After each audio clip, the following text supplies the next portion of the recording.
Greetings, everyone. Rich Martin for the Finishing Contractors Association monthly safety advisory call for the month of August 2026.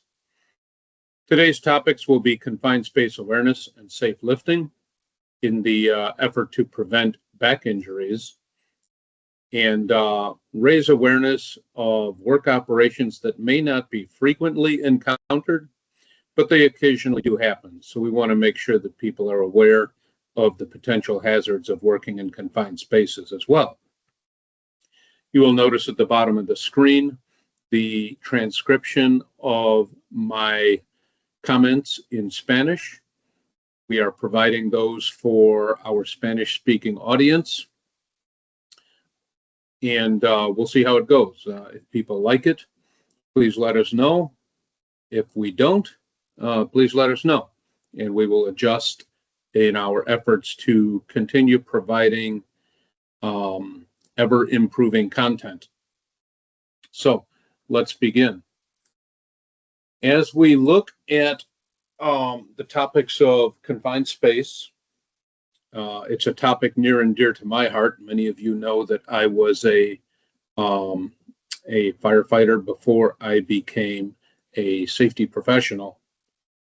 And one of the things that was always impressed upon us was the importance of training and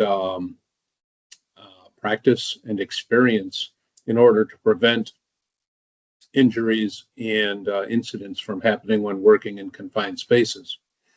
Our goal here is to prevent any incidents that would require an emergency response. And again, it's one of those activities that probably is not faced very often in finishing contractors work, but imagine having to go into an elevator shaft and paint an elevator shaft. Could that be an issue? Or a subterranean vault where finishing work may need to be done down there. So we just want to make sure that we are aware of the hazards we could potentially face. On your screen, you see the FCA contact information. If you have any questions or need help, a safety-related help, the FCA safety line is available at 844-414-SAFE. And you can also send us an email at safetyhelpline@finishingcontractors.org. Any questions, of course, will be held confidential. They will be answered by a safety professional, and we will work with you to get you the information or the guidance that you need. The screen again will appear at the end of the presentation, so you don't have to stress about copying down the information. And if something does come to your mind through this presentation and you do have questions, we do not have a Q&A session at the end of this presentation because we're not doing this presentation live. Live presentations will resume in September. But as always, any questions, give us an email, give us a call, and we'll do what we can to assist. All right, so let's get started. When we consider confined spaces, we have to look, of course, at statistics to understand just how hazardous this kind of activity is. It doesn't happen very often in most contexts, and yet about 2 million plus workers enter or work in permit-required confined spaces annually. Those are permit-required confined spaces. If we add on the number of entries into non-permit spaces, we're looking at a significantly greater number. In those permit spaces, the Bureau of Labor Statistics, they did a study to identify workers being killed in confined spaces, how often and why. And in 2017, they did a study and identified that about 166 workers were dying in confined space work in that year. That's the last year that a specific study was done to identify causation. But if we look at the numbers for more recently in 116 in 2017, the year before there were 144. So they noticed that number going up, and that's when they began the study. If we look at the space between 2011 and 2019, there were 1,030 confined space related fatalities. It's about 114 per year on the average. And 61% of those confined space fatalities were in the construction field. And in 2024, the most recent numbers I could find, there were 44 confined space fatalities. So that's actually really good. In the space of 7 or 8 years, we've dropped down from 114 confined space fatalities per year down to 44 in 2024. We'll see what the 2025 numbers are probably in another couple of months or so. And hopefully we will continue to see that downward trend. But 44 fatalities is still a lot of fatalities. When we look at the fatalities, interestingly enough, 60% of those confined space related fatalities are rescuers. So what we have is a situation where one worker, maybe two workers, have an issue in a confined space, and well-meaning coworkers or maybe bystanders see what's going on, and they immediately rush in to try and help the person, get them out of trouble. And what they're not realizing is they are entering the environment that took out that first person, and now they are being exposed to the same problem. So when multiple deaths occur during a rescue, the majority of the victims are would-be rescuers. Recently, probably within the last 5 years or so, there was an incident in Indiana where a number of workers were entering a manhole. And the manhole, as I recall, was about 15 feet deep. There was 5 feet of water in the bottom of the manhole. First worker goes in and passes out and goes under the water. Second worker sees that happening, rushes in to effect the rescue, passes out, goes under the water. Third, same thing. I want to say there were 3 fatalities and an injury in this incident. And what did we have? One worker that fell out and a number of other people trying to make that rescue. So it just bears out the findings here that yes, that does happen, and it's more common than you might think.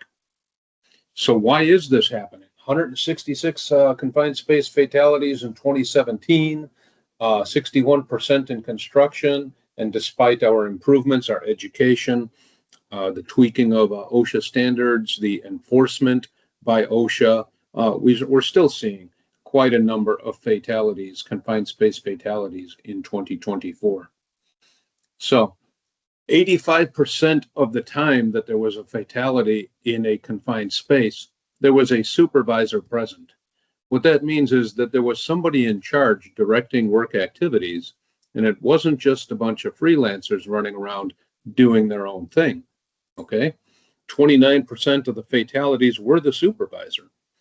I don't know each individual case, but I imagine a supervisor either went in by himself or had a coworker go in, and being in that responsible position, seeing the coworker having the issues, immediately jumped in to try and make that rescue. And then they joined the club. 31% of the incidents where there was a worker fatality, written confined space entry procedures were established. All right, in the screenshot there's an example of a permit-required confined space program, which, by the way, if you take advantage of FCA's offering of the Safety and Health Manual, there are templates in there that will allow you to build programs like this, including the permit-required confined space program. But 31% had established written confined space entry procedures, but in each of these 166 cases, nobody was using those written procedures. So the procedures were established, they weren't being followed. 15% of the people of the incidents and the workers who died in these incidents had confined space training. We do the math, we figure out that means 85% of the people who died had no training on working in confined spaces. Nobody had a rescue plan.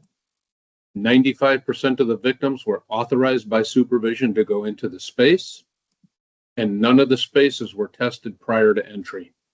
That Indiana case, Ed, probably, is a situation where oxygen levels in the space were not sufficient to maintain consciousness and support life. Workers pass out due to lack of oxygen, go under the water, and then they drown. Nobody ventilated out of these 166 spaces, fatalities. None of those spaces were ventilated and provided fresh air prior to entry.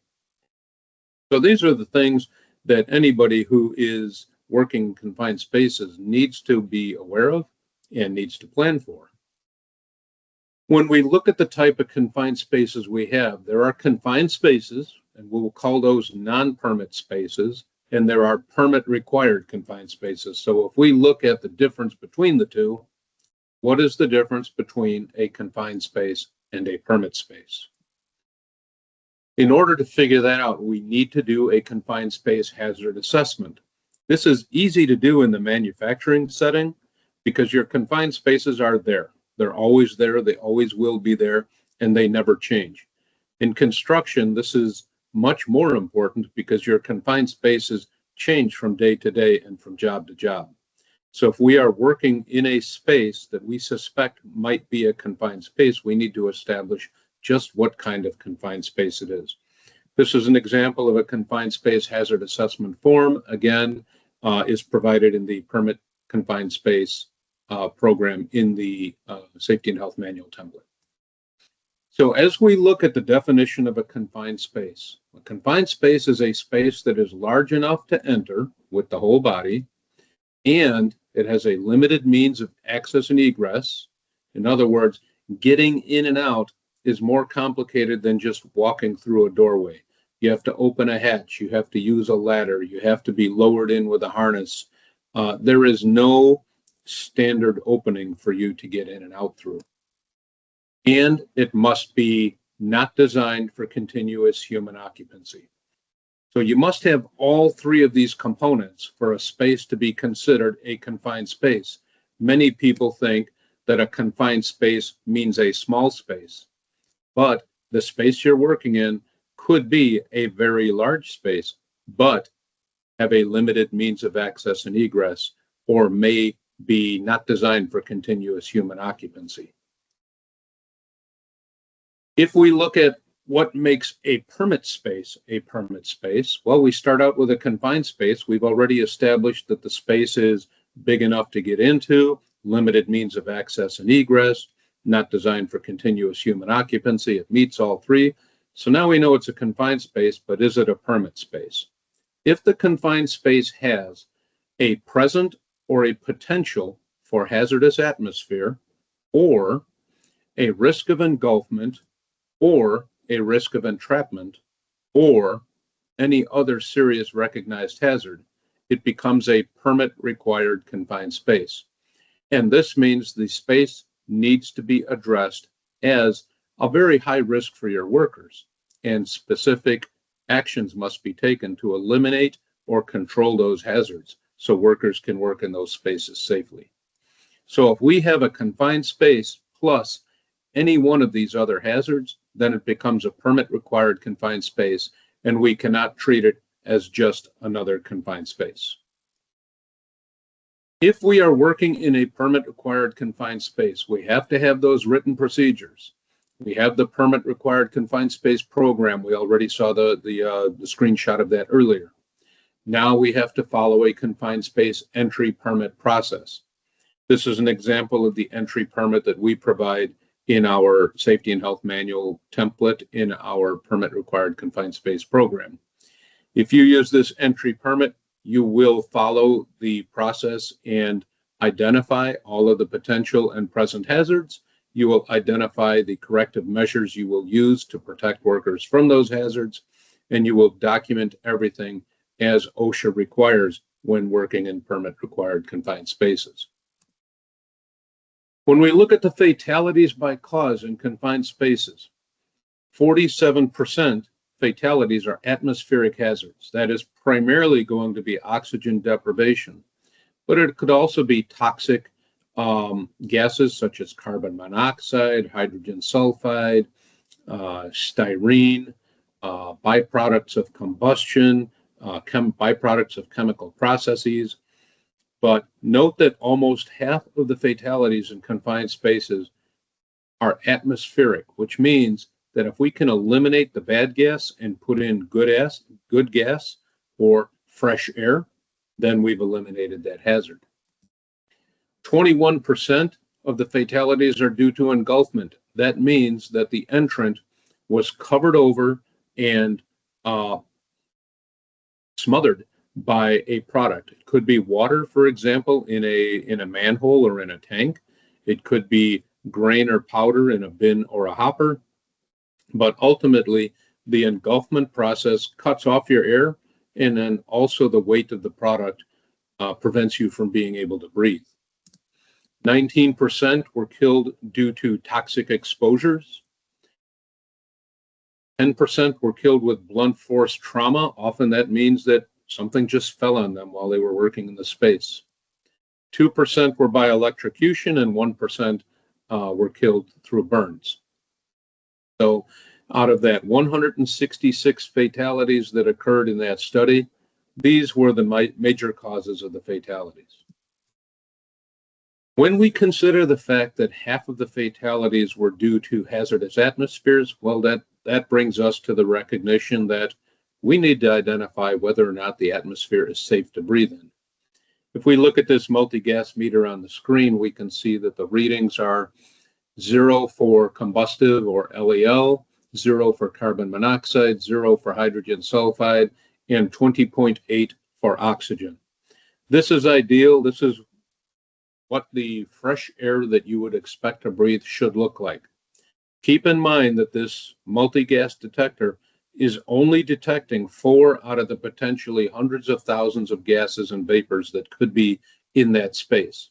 So if you have reason to suspect that there may be another gas in there, then you will need to get a monitor that is designed to detect that gas or those types of gases. Often a combination of a 4-gas meter like this and a photoionization detector will do a very good job of identifying whether or not you have a hazardous atmosphere.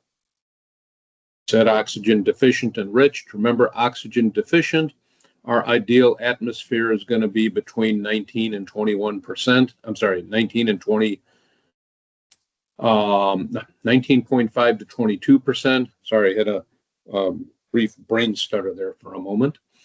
Flammable levels must be less than 10% of the lower explosive limit.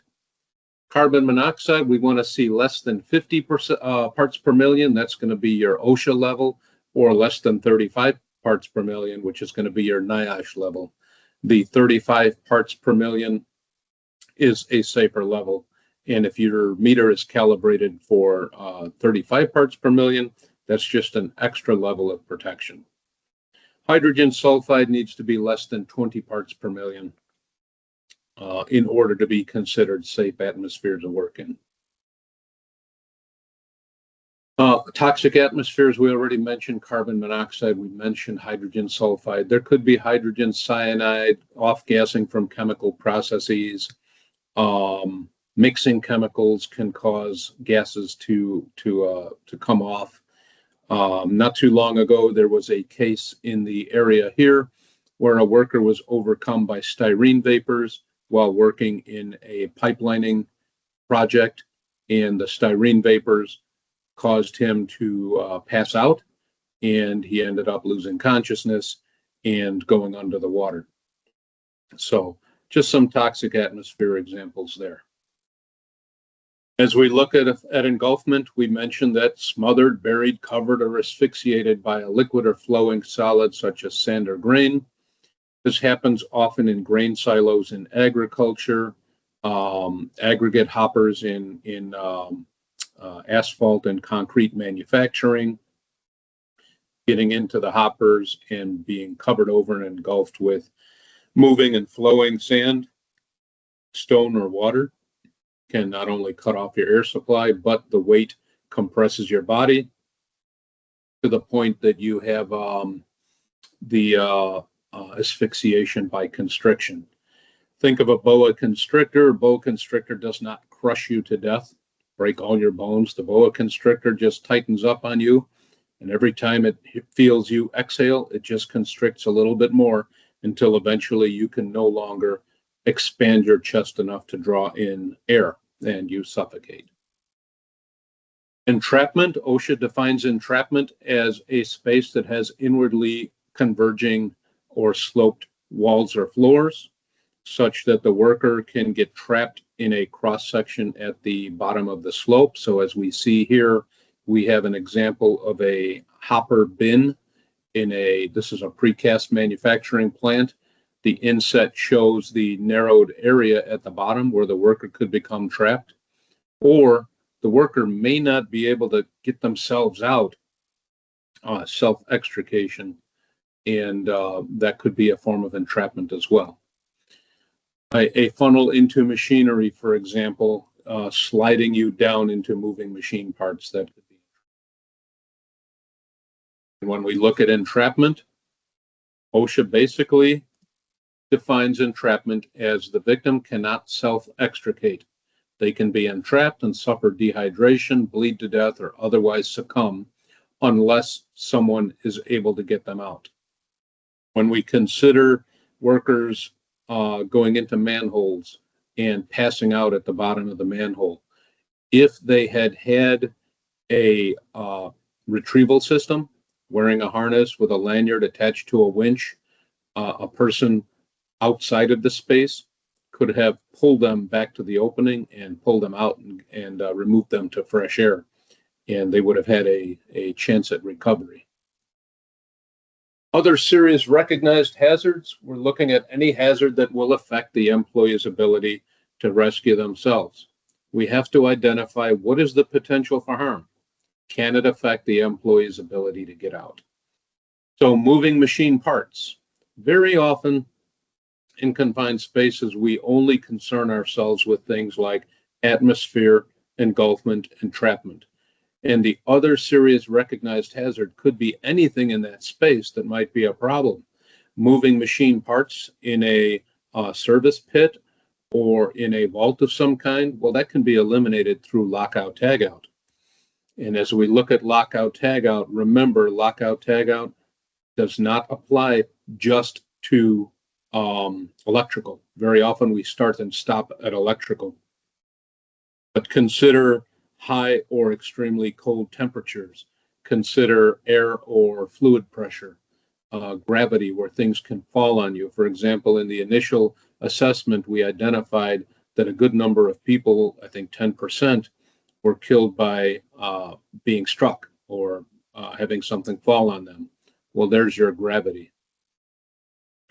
I also jokingly put in alligators in the sewer pipe. In other words, you have to think outside the box a little bit. Don't just look specifically at what you see. Think about what could happen. I always said alligators in the sewer pipe, and everybody, challenged me on that. You safety guys, the sky's always falling with you guys. And I found a video, so I'm going to share that video with you. Hopefully it'll come through. All right, we got alligator in the sewer pipe underneath the street there, and they're trying to get the alligator out. So we'll just enjoy this. This is like a 30-second video. It has a surprise ending.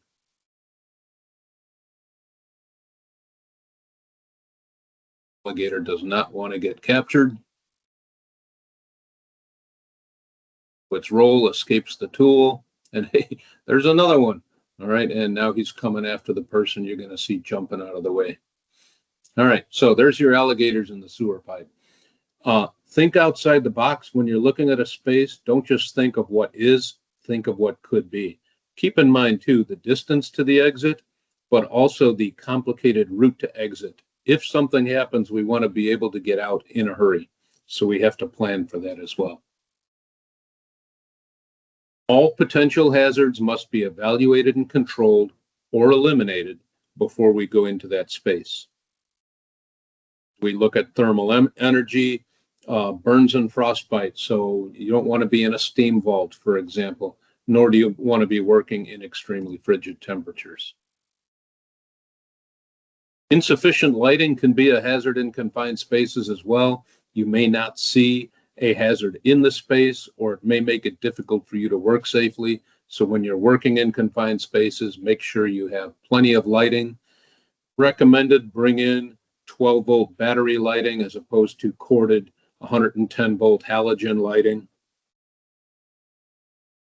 We want to avoid the electric hazard, the electric shock hazard, the exposure to water hazard, but especially we want to make sure we can see.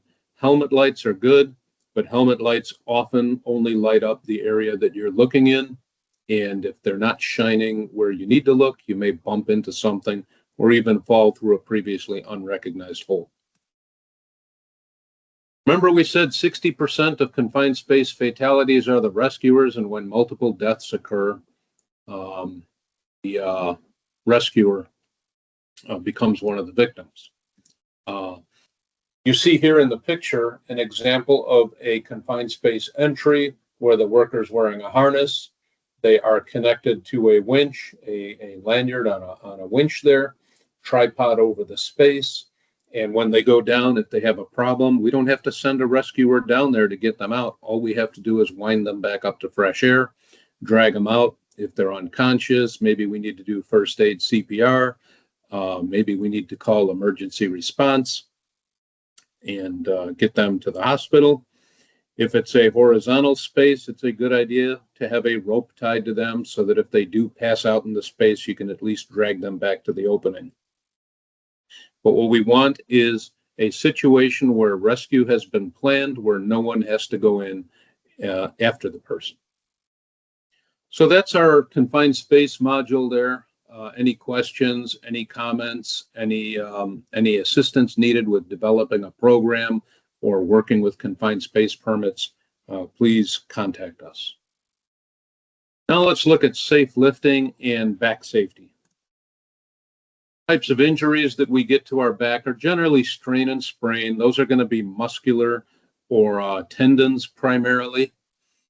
Inflammation is going to be sore muscles due to overexertion.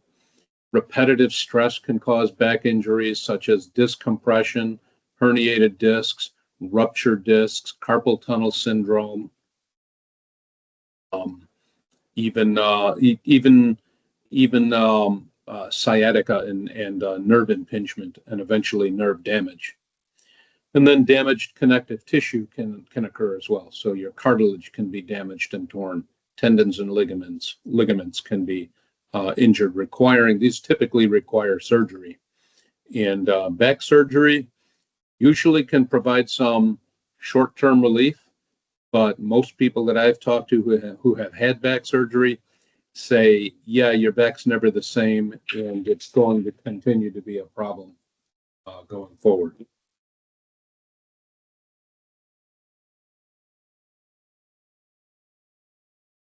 All right, sorry about that. Back injury statistics, 20% of workplace injuries are to the back. Right? Doesn't sound like that much, but when you think that 25% of annual worker compensation costs are due to back injuries, we're talking back injuries that take you out for a day or two. We're talking about potentially career-ending back injuries. So they are significant. It's the most frequent musculoskeletal disorder injury. Recovery time can be affected by physical or medical condition. So keep yourselves in good shape. You're doing a physical job. Make sure you are physically fit to do that job. Medical conditions, if you have medical conditions such as lung issues, let's say emphysema or asthma, how about diabetes, how about heart conditions? Your recovery time may be prolonged because of underlying medical conditions that complicate the recovery. Medication intake, including prescription medications, but also unhealthy habits such as smoking and drug usage, can also have a significant effect on how long it takes to recover from these injuries. Age as well, obviously youth, you recover pretty quickly. The same injury at 50, though, it may take you weeks to recover. And when you were 21, you remember that I was back to work within a day. So age is also a big factor. One of the most important factors in recovery time is going to be how the tasks are performed. Remember, these are often repetitive tasks. So when we're lifting, we want to make sure that we are lifting, keeping our elbows in and close to the body. We want to keep the load between the shoulders and the waist as much as possible. If we have larger or heavier or awkward or imbalanced loads, get help. Either use devices such as carts or wagons, carrying straps, or have someone give you an assist rather than trying to do it by yourself. And those engineering controls are going to be the tools and the methods used to move that load. 75% of musculoskeletal related back injuries happen while lifting. If you spend a lot of time standing in the workplace, use a footrest, shift your weight from one foot to the other, make sure you wear cushioned shoes and use rubber mats whenever possible. So these are for those workplaces where you're working at a bench for a long time. You tend to be static in one location rather than moving around a lot. If you're sitting, so think of an equipment operator, think of someone working at a desk, driving, shift position in your seat regularly, break up that sitting time with occasional movement, get a drink, go get a change of view, but break up the sitting period with tasks that require a change to that posture, that sitting posture. Avoid twisting when you're lifting. Twisting with lifting puts additional stress on the back. I've often said that the back is designed to be more of a jack rather than a crane. We're designed to lift with our legs vertically and then move the load with our legs and feet. We are not designed to bend at the waist, pick up a load, and then twist at the waist to move it. Change position with your feet rather than twisting the back, and you will reduce those lower back injuries. If you're bending at the waist is hazardous to the back, and when hands are below the belt buckle, bend at the knees. That means if you need to lift something off the floor, your hands are now going to be below the belt buckle. We need to keep that back straight and bend at the knees. Everybody knows lift with your knees, not with your back. Lift with your legs, not with your back. But very often you will see people combining bending at the knees with bending at the back. No, we need to keep that back straight while we're bending at the knees. So watch yourself next time you lift. You'll see what I'm talking about. When you're reaching, store heavy items between shoulder and waist level. Try not to reach above the shoulders or needing to bend in order to reach. Get close to the load so you don't have to stretch over as far. Often people need to reach to get over something that is in the way of them accessing the thing they're trying to get. So keep the floor in front of that work area clear so we don't have to reach across things in order to pull things our way. If we need to, use step stools, ladders, platforms, or reach tools to get closer to that load. If we look at the graphics here, we'll see a person who is standing straight. They have green posture, and we see a person who has poor posture, hunches over often. That puts additional stress on the knees, so you'll see the knees reddened and inflamed. Watch your posture. In the last 10 years or so, chiropractors will tell you about something they call tech neck or text neck, because people have spent so much time hunched over looking at their phones or looking at their laptop screens or looking at their laptops. People using electronic devices often need to get out and move around more, go for a walk, keep that back straight. Once that curvature gets set into your spine, it is very difficult to straighten that out. But we want to keep our arms below shoulder level. We want to keep our forearms in a neutral position, and we want to keep that back straight. When you are carrying a load, this graphic, for example, shows your center of gravity. That's that black and white circle just forward of the arm.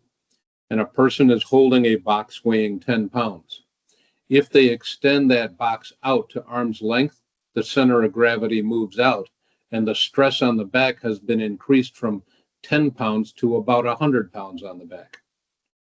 So if you have a load where the center of gravity is further away from your body, use a mechanical device, a cart, a wagon, straps, or have someone assist you in moving that load. The further that center of gravity is away from your body, the more stress it's going to put on your low back. And we've said it before, lift with the legs, not with the back. So there's your steps. Estimate the load weight before lifting. 50 pounds is about what you should be lifting. Anything more, you should be looking for help or using some kind of tool to assist with the lifting. Stand close to that load, lift bending the knees, put the hands under the object and keep it close to your body. And then basically you're going to pull that object you're lifting up to your body, and then you're going to lift up with your legs to the standing position. And in order to put the load down, we'll reverse this order. Do not twist the body. And this graphic shows basically how that should look like. All right, so that covers the two topics we were looking at. As a reminder, the FCA does provide the following tools to all of its members. If you're in the US, we have a OSHA compliant safety and health manual template that can be used to put together your safety program. If you're in Canada, we have a version that is compliant with Ontario standards. We also provide site-specific safety plan templates, the Toolbox Talk program. If you need it, get a hold of FCA. And if we don't yet offer it, we will identify whether or not that's something that FCA wants to provide if there's a need. But certainly we do not know what is needed until people let us know.